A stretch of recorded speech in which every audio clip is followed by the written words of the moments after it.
चलिए, तो आज हम पढ़ने वाले हैं फिज़िक्स क्लास 10th की फ़िज़िक्स। इसका कॉन्सेप्ट पढ़ेंगे बोर्ड एग्ज़ाम से रिलेटेड, क्योंकि अब बोर्ड एग्ज़ाम आने वाला है, तो उससे रिलेटेड हम कुछ न्यूमेरिकल और कुछ कॉन्सेप्ट समझेंगे। तो सबसे पहले आता है light reflection and refraction. Light chapter है light reflection and refraction.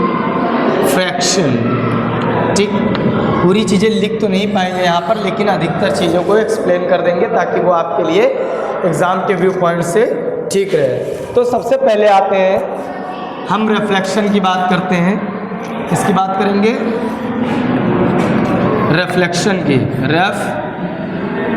Reflection, ठीक। रिफ्लेक्शन क्या है? जब कोई लाइट किसी मीडियम से टकराती है और वापस चली जाए तो उसे हम बोलते हैं रिफ्लेक्शन। ठीक, अब लाइट क्या है? क्योंकि ये लाइट चैप्टर है। लाइट एक प्रकार की एनर्जी है, ठीक, जो कि एक स्ट्रेट लाइन में चलती है। लाइट क्या है? एनर्जी है, एनर्जी का फॉर्म है, उसका रूप है, जो सीधी रेखा की तरह चलती है, वो कहीं पर बेंड नहीं होती है। ठीक, तो मैं मानता हूँ कि ये आपके पास कोई मीडियम है, मान लेते हैं ये मिरर ही है। क्या है? मिरर है, इसका नाम है M। ठीक, जब लाइट आएगी तो जो लाइट आती है उसे बोलते हैं इंसिडेंट रे। क्या बोलते हैं? Incident ray. क्या बोलते हैं?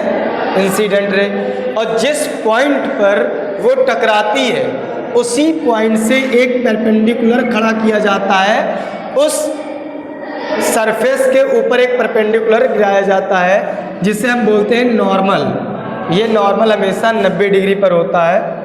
ठीक, तो जो आने वाली रे है वो जो नॉर्मल से एंगल बनाती है उसे कहते हैं आई, इंसिडेंट एंगल। क्या बोलते हैं? Incident angle. फिर आकर उस मिरर पर जिस एंगल से आई है उसी एंगल से आगे चली जाती है। ठीक, तो जो जाती है तो इसे बोलते हैं रिफ्रैक्टेड रे, रिफ्लेक्टेड रे, रिफ्लेक्टेड रे। क्या बोलते हैं? Reflected ray. ये जो रिफ्लेक्टेड रे है ये नॉर्मल से जो एंगल बनाती है उसे बोलते हैं एंगल ऑफ रिफ्लेक्टेड। ठीक, एंगल ऑफ रिफ्लेक्शन या रिफ्लेक्टेड। ठीक, अब ये चीज़ें आप पूरी जान गए कि जैसे लाइट आती है, किसी मीडियम से टकराती है, उसी वापस उसी मीडियम में चली जाती है, लौट जाती है। लेकिन जो एंगल बनाती है नॉर्मल से दोनों, उसे एंगल ऑफ इंसिडेंट कहते हैं। जो रिफ्लेक्टेड होती है उसे एंगल ऑफ रिफ्लेक्शन बोलते हैं। ठीक, ये रिफ्लेक्शन का है, रिफ्रैक्शन का नहीं बल्कि रिफ्लेक्शन का है। ठीक, तो अब इसमें कुछ नियम है। Laws of reflection, laws of reflection, laws of reflection. तो पहला लॉ ये कहता है कि जो आने वाली रे है, जो इंसिडेंट रे है, और जो रिफ्लेक्टेड रे है, और जो नॉर्मल है, देखिए आने वाली रे, जाने वाली रे और ये नॉर्मल एक ही पॉइंट पर लाई करेंगे। एक ही पॉइंट का मतलब एक सिंगल पॉइंट पर लाई करेंगे। दूसरा रूल ये कहता है कि जो इंसिडेंट एंगल है और जो रिफ्लेक्टेड एंगल है वो क्या होगा? सेम होगा। पहला और दूसरा, एंगल ऑफ इंसिडेंट बराबर है एंगल ऑफ रिफ्लेक्शन के। ठीक, एंगल ऑफ इंसिडेंट बराबर है एंगल ऑफ रिफ्लेक्शन के। तो ये दोनों रूल है किसके लिए? रिफ्लेक्शन के लिए। जो आने वाली रे है, जो जाने वाली रे है वो, और ये जो नॉर्मल है वो एक ही पॉइंट पर लाई करेंगे। और दूसरा रूल कहता है कि जो आने वाला एंगल है, जो बना रहा है इंसिडेंट एंगल और रिफ्लेक्टेड एंगल, ये दोनों बराबर होंगे। ठीक, समझ में आ रही बात है? यदि कोई रफ सरफेस है, कोई रफ सरफेस है और लाइट आई है, यहाँ पर टकराई है, तो इससे हम पहले नॉर्मल बनाएंगे, फिर देखेंगे ऐसे जा रही है। ठीक, तो जो आने वाला है और जो जाने वाला है ये इंसिडेंट होगा, ये रिफ्लेक्टेड रे होगा। ठीक, इससे दिखा देते ताकि और आसानी से समझ में आए। ठीक, तो इतनी चीज़ें समझ में आई आपको। अब जो रिफ्लेक्शन है इसके अंदर मिरर है। क्या है? मिरर है। रिफ्लेक्शन के अंदर मिरर है। पहला है प्लेन मिरर और दूसरा है कॉनकेव मिरर। मिरर इसलिए क्योंकि यह रिफ्लेक्शन करेगा। Convex mirror. ठीक, प्लेन मिरर ऐसा मिरर है जो इमेज को जैसे का तैसा ही दिखा देता है। जैसे जितना बड़ा मैं हूं उतना बड़ा ही उसमें दिखाएगा, इसमें कोई भी सेम इमेज। लेकिन जो कॉनकेव मिरर है वो इनलार्ज कर देता है और जो कॉन्वेक्स मिरर है इसे रिड्यूस कर देता है, मतलब छोटा करता है। कॉन्वेक्स मिरर ऑब्जेक्ट को छोटा करके दिखाता है, बल्कि और जो कॉनकेव मिरर है वो इनलार्ज करके बड़ा करके दिखाता है। ये डेंटल लोगों के पास होता है, डेंटल। और ये होता है गाड़ियों में लगा होता है साइड मिरर। ठीक, साइड मिरर होता है, लिखा होता है object in the mirror are closer than they appear. ठीक, प्लेन मिरर में सेम इमेज होता है, कॉनकेव में बड़ा दिखाता है, कॉन्वेक्स में छोटा दिखाता है। ठीक, अब हम आते हैं, रिफ्लेक्शन आपका खत्म हो गया है। अब आते हैं हम लोग रिफ्रैक्शन पे। किस पे आते हैं? रिफ्रैक्शन।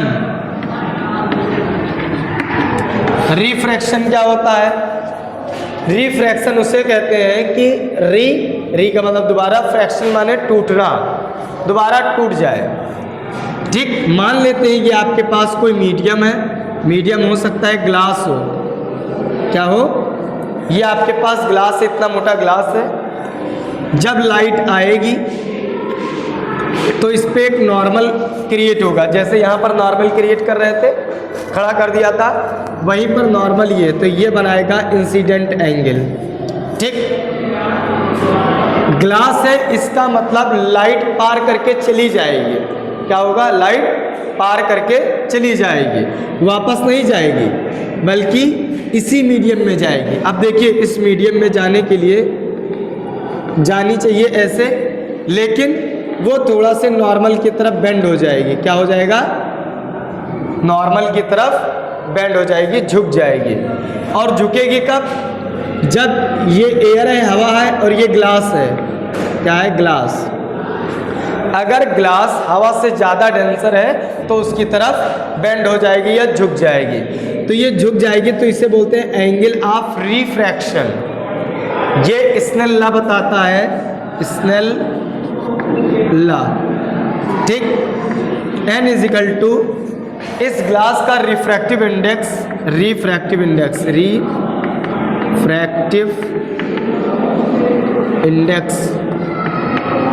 हम n से डिनोट करते हैं इसे sine i by sine r।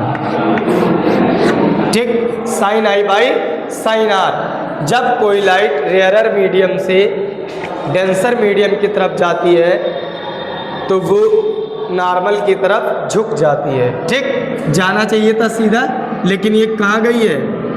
इस टाइप में। और जब यहाँ पर फिर एक नॉर्मल करेंगे तो डेंसर से अब रेयरर में जा रही है, तो फिर वो नॉर्मल से दूर भागेगी। ठीक, यहाँ तक कोई दिक्कत? ठीक, रिफ्रैक्शन में दोनों लॉ है कि जो आने वाली रे है और जो नॉर्मल है और रिफ्रैक्टेड रे है, ये सब एक ही पॉइंट पर लाई करेंगे। लेकिन जो एंगल ऑफ इंसिडेंट है और जो एंगल ऑफ रिफ्रैक्टेड है, इनका साइन का रेशियो रिफ्रैक्टिव इंडेक्स कहलाता है। ठीक, अब आगे चलते हैं हम लोग। रिफ्रैक्शन और रिफ्लेक्शन हमने देख लिया। अब रिफ्रैक्शन में आगे अभी हम न्यूमेरिकल कराएंगे, पहले रिफ्लेक्शन क्या करवाते हैं। ये आपका एक कॉन्सेप्ट था समझाने के लिए। ठीक,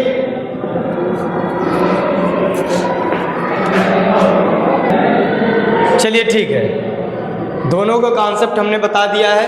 अब आएंगे रिफ्लेक्शन के अंदर जो मिरर है उन मिरर का साइन कन्वेंशन कैसे लिया जाता है या कैसे उनको हम बताएंगे कि इनका जो वैल्यू है वो निगेटिव होगी कि पॉजिटिव होगी। तो सबसे पहले कॉनकेव मिरर बनाएंगे। कॉनकेव मिरर बनता है इस टाइप का, ठीक। कॉनकेव मतलब केव माने गुफा, तो इसलिए ये किस टाइप में दिख रहा है, गुफा की टाइप का दिख रहा है। तो कॉनकेव मिरर है तो इसलिए हम पीछे रेड ऑक्साइड की पॉलिश कर देंगे, ठीक। ये जो मिरर बना हुआ है तो कोई रेडियस ऑफ कर्वेचर की वजह से बना होगा, सेंटर होगा यहाँ पर, मैंने आधा काटा है पूरा नहीं। तो यहाँ पर जो मैं दिखा रहा हूँ ये पॉइंट, ये सेंटर ऑफ कर्वेचर है। इस सेंटर ऑफ कर्वेचर से एक लाइन पास होकर जाती है जिन्हें हम प्रिंसिपल एक्सिस बोलते हैं। क्या बोलते हैं? प्रिंसिपल एक्सिस बोलते हैं। अब इसको इरेज कर सकते हैं ताकि आपको डिस्टर्ब ना हो उसमें, ठीक। इतना मिरर हमने पकड़ के रखा है ताकि इसी से हम इमेज को बनाकर दिखाएंगे, ठीक। अब इस पॉइंट को हमने माना है न्यूट्रल पॉइंट। क्या माना है? इसका मतलब यहाँ पर 0 होगा। इससे लेफ्ट साइड कोई भी चीज़ें आप लेंगे वो निगेटिव कहलाएंगी।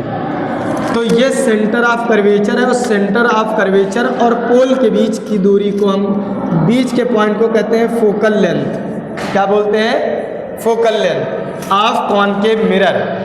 तो इसका मतलब ये हुआ कि जो फोकल लेंथ है कॉनकेव मिरर का वो पॉजिटिव लिया जाता है, ठीक। दूसरी बात, ऑब्जेक्टिव अगर कॉनकेव मिरर के सामने रखा है तो उसे यू से डिनोट करते हैं और यू प्लस में माइनस में लिया जाएगा। सॉरी, फोकल लेंथ यहाँ से लेफ्ट साइड पे ले रहे हैं तो वो निगेटिव होगा। दूसरी बात, यू जो है इसके सामने रखा हो तो लेफ्ट साइड पे है तो ये भी निगेटिव होगा, ठीक। अब आपका इमेज कहाँ पर बन रहा है वो आप फार्मूले से निकालेंगे। यदि v की वैल्यू आ रही है पॉजिटिव तो ये वर्चुअल होगा, वर्चुअल होगा। लेकिन अगर v की वैल्यू माइनस आ रही है तो रियल होगा, ठीक। समझ में आ रही बात है? अब फार्मूला इसके साथ जो एसोसिएट है वो है 1/f is equal to 1/v plus 1/u। ये तो फोकल लेंथ या इमेज कहाँ पर बन रहा है उसकी दूरी या इमेज कहाँ पर रखा हुआ है उसकी दूरी निकालने का फार्मूला है। अब इसके बाद आता है मैग्नीफिकेशन का फार्मूला। इमेज कितना बड़ा बनेगा, कितना बड़ा था, तो उसका मैग्नीफिकेशन का फार्मूला होता है height of image upon height of object, और ये एक और चीज़ के बराबर था -v अपॉन u के। ये फार्मूला जो है ये मैग्नीफिकेशन का फार्मूला निकालने के लिए, ठीक। यही चीज़ें सेम पूरी तरीके से है कॉन्वेक्स मिरर में। ये किसका है? Concave mirror. अब आते हैं कॉन्वेक्स मिरर। कॉन्वेक्स मिरर के लिए इधर से बनाएंगे हम, वेक्स माने उभरा हुआ होना। तो देखिए इधर का उभरा हुआ और पॉलिश थोड़ा अंदर की होगी। इसमें भी बीच से प्रिंसिपल एक्सिस जाएगी, यहाँ पर भी सेंटर ऑफ कर्वेचर होगा, यहाँ पर भी फोकल लेंथ होगा, ठीक। इस बार देखिए अगर ये पोल है तो पोल के दाहिनी साइड आपको फोकस मिल रहा है। यहाँ पर बाईं साइड मिल रहा था तो माइनस में था, और यहाँ पर दाहिनी साइड मिल रहा था F बराबर प्लस, जो फोकल लेंथ है वो प्लस में आएगा, या फोकल लेंथ आपको प्लस में लेना पड़ेगा। अगर ऑब्जेक्ट आपका यहाँ पर रखा हुआ है तो ये लेफ्ट साइड पे रखा हुआ तो u बराबर होगा माइनस में, ठीक। अगर v की वैल्यू आ रही है प्लस में तो ये वर्चुअल होगा, अगर v की वैल्यू माइनस में आ रही है तो रियल होगा, ठीक। इतनी चीज़ें आप समझ पाए। फिर आपका मैग्नीफिकेशन का फार्मूला वही है, सेम है जो यहाँ पर था, ठीक। तो आपको इतना समझने में शायद कोई दिक्कत नहीं हुई होगी। अब हम इसके बाद जब फार्मूले से क्वेश्चन करेंगे तब वो कॉन्सेप्ट क्लियर होगा, ठीक।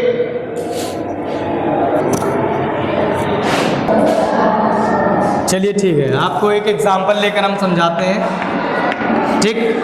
आपके पास एक कॉनकेव मिरर है, उस कॉनकेव मिरर से 30 सेंटीमीटर दूरी पर एक ऑब्जेक्ट आपका रखा हुआ है। ठीक, वो भी 3 सेंटीमीटर ऊंचा है। इसका मतलब जो हाइट है ऑब्जेक्ट की वो कितनी है, 3 सेंटीमीटर।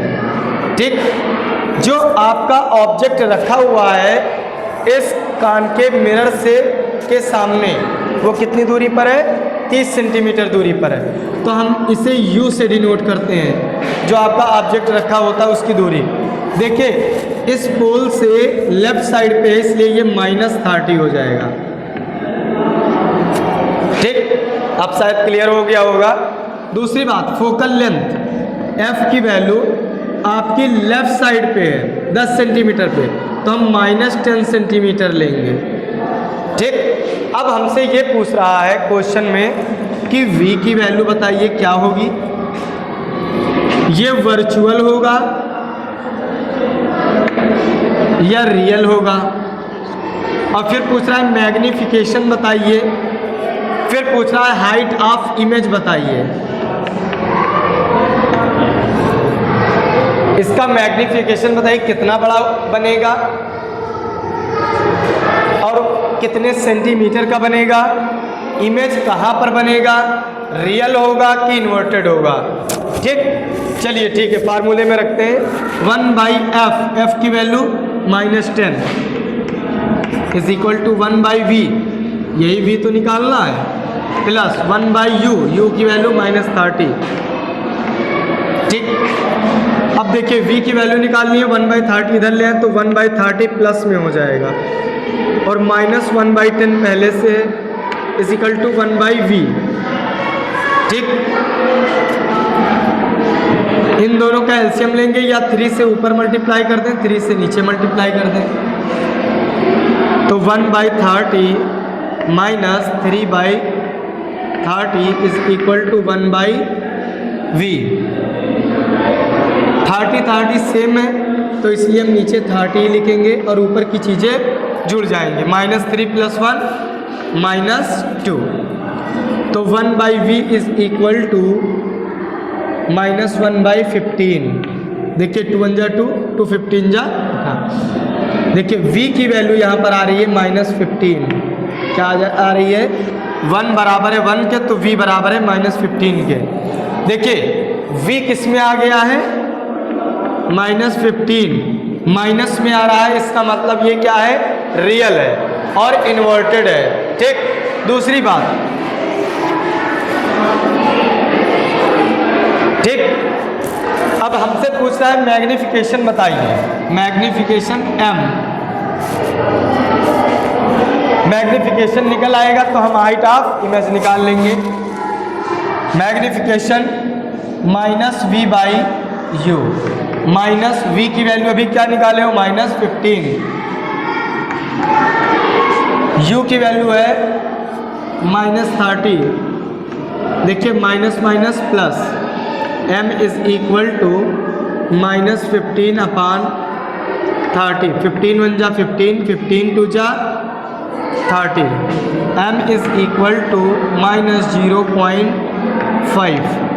इसका मतलब ये हुआ कि आपका जो मैग्निफिकेशन हुआ है वो आधा गुना हो गया, पहले 1 था तो अब आधा हो गया, और माइनस ये बता रहा है कि आपका जो इमेज बन रहा है वो नीचे की तरफ बन रहा है, उल्टा बन रहा है। ठीक,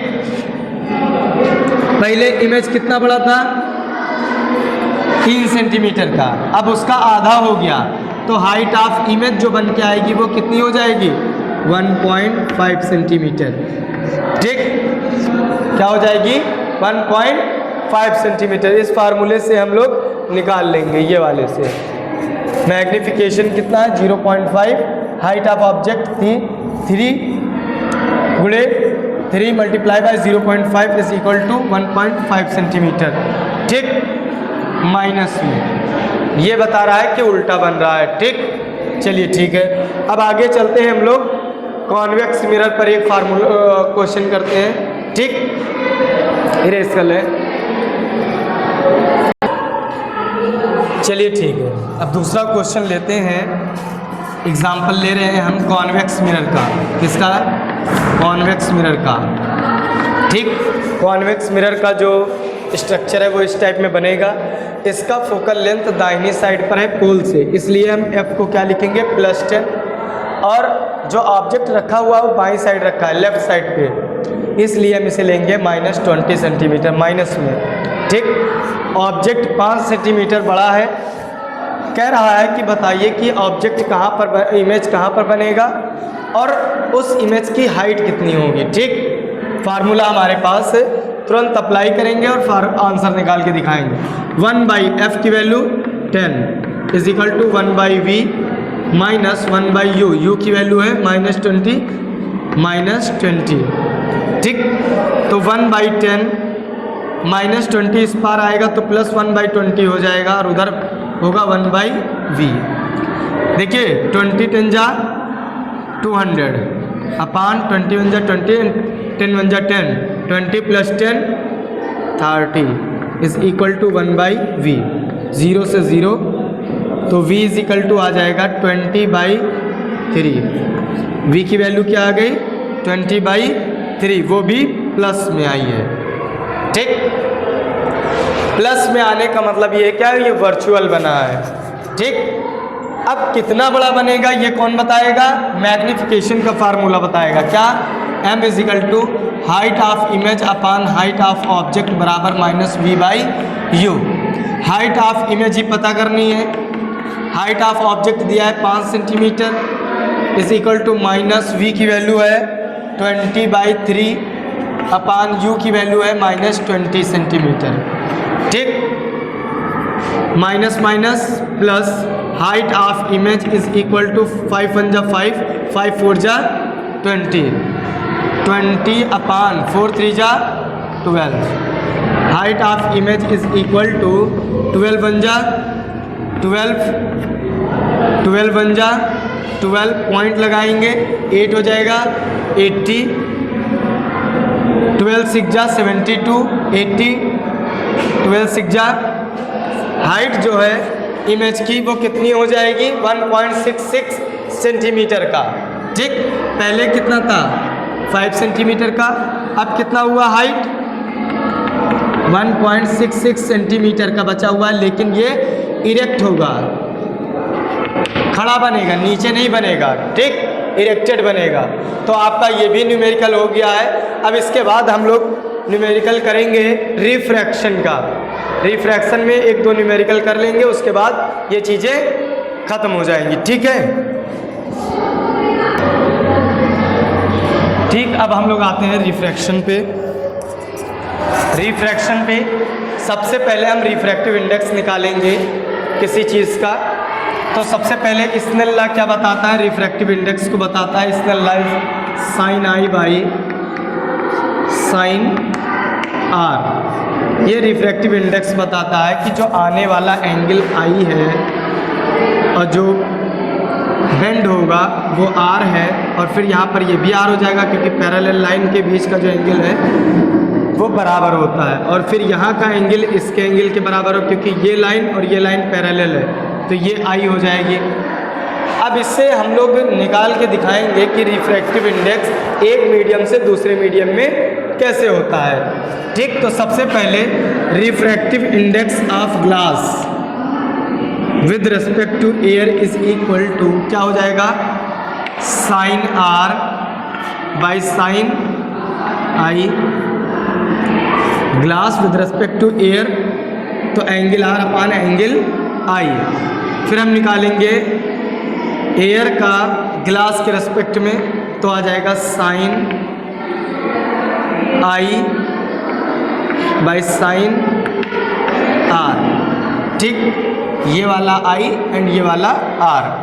ठीक, अगर दोनों का मल्टीप्लिकेशन करें ANG refractive index of glass with respect to air multiply by refractive index of air with respect to glass = 1। किस लिए बनाया है, क्योंकि हम लिखेंगे sin r/sin i multiply by, देखिए इसकी वैल्यू हमने लिख दी, अब इसकी वैल्यू लिखने जा रहे हैं sin i/sin r। देखिए यहाँ से sin i से sin i, sin r से sin r, तो हम देख रहे हैं NGA is equal to 1/GNA। देखिए, किसी का रिफ्रैक्टिव इंडेक्स अगर ग्लास का एयर के रिस्पेक्ट में कुछ है तो उसका रेसिप्रोकल होता है एयर का विद रिस्पेक्ट टू ग्लास। यहाँ से निकल रहा है refractive index of glass with respect to air, वो किसके बराबर है? उसके रेसिप्रोकल के। ठीक, refractive index of air with respect to glass. अब इस पे एक न्यूमेरिकल करते हैं। ठीक, एग्जांपल लेते हैं। कह रहा है रिफ्रैक्टिव इंडेक्स, तो जैसे रिफ्रैक्टिव इंडेक्स बोले n लिख दीजिए, of water with respect to air is 4/5। Question समझिए, refractive index of water with respect to air is 4/5। फिर उसी में देगा question refractive index of glass with respect to air is 13/8। कोई भी question, refractive index of glass with respect to air is 13/8। अब आपसे ये पूछेगा refractive index of glass with respect to water बताइए। एयर का मामला नहीं है, दोनों क्वेश्चन देगा। अब ये पूछ लेगा refractive index of glass with respect to air. तो जब ये देगा तो आपको लिखना है रिफ्रैक्टिव इंडेक्स ऑफ ग्लास, और जो इधर है उसको नीचे कर दिया रिफ्रैक्टिव इंडेक्स ऑफ वाटर। अगर यहाँ पर ए लगाएंगे कोई दिक्कत नहीं है। Refractive index of glass with respect to air क्या है? 13/8 अपान इसका है 4/5। Refractive index of glass with respect to water is 13/8 multiply by 4/5। 4 1 जा 4, 4 2 जा 8, 5 2 जा 10, 13/10 इज इक्वल टू 1.3, या यही लिख सकते हैं, कोई भी एक चीज़ हो। तो यहाँ से आप रिफ्रैक्टिव इंडेक्स के जो सवाल है वो आसानी से कर सकते हैं। कभी कभी छोटा क्वेश्चन पूछ लेता है कि refractive index of water with respect to air is 4/5। अब पूछ लेगा refractive index of air with respect to water, तो आपको कुछ नहीं करना है, इसको पलट देना है, बस 5/4 हो जाएगा। ठीक, समझ में आ रही बात? अब एक और क्वेश्चन आता है जो बहुत ही रेयर केस में, या ये समझ लीजिए कि हर 2-3 साल पे पूछा ही करता है। लिख देगा कि एक ग्लास है, उसके अंदर कोई लाइट जा रही है जिसका रिफ्रैक्टिव इंडेक्स 1.5 है। तो बताइए उस मीडियम के अंदर लाइट की स्पीड क्या होगी? तो आप फार्मूला याद रखिए, n = c/v, ये फार्मूला होता है। c क्या है? स्पीड ऑफ लाइट है। v आपको पता करना है, रिफ्रैक्टिव इंडेक्स आपको दिया है, तो v = क्या हो जाएगा? c/n। c की वैल्यू होती है 3 लाख किलोमीटर पर सेकेंड, तो 3 × 10⁸ मीटर पर सेकेंड अपान n की वैल्यू है 1.5। देखिए पॉइंट हटाएंगे, 0 बढ़ जाएगा, 15 1 जा 15, 15 2 जा 30, तो 2 × 10⁸ मीटर पर सेकेंड। ये क्या आ जाएगी? वेलोसिटी आ जाएगा आपका, इतना आएगा। इसका मतलब जो स्पीड है लाइट की वो स्लो हो जाएगी ग्लास के अंदर। जब कोई डेंसर मीडियम में लाइट एंटर करती है तो वो स्लो हो जाती है। आज के लिए इतना काफ़ी है। Light and reflection and refraction ये पूरा ख़त्म हो गया है। अब इससे बाहर आपका एग्ज़ाम में नहीं आ सकता है। ठीक है, थैंक यू।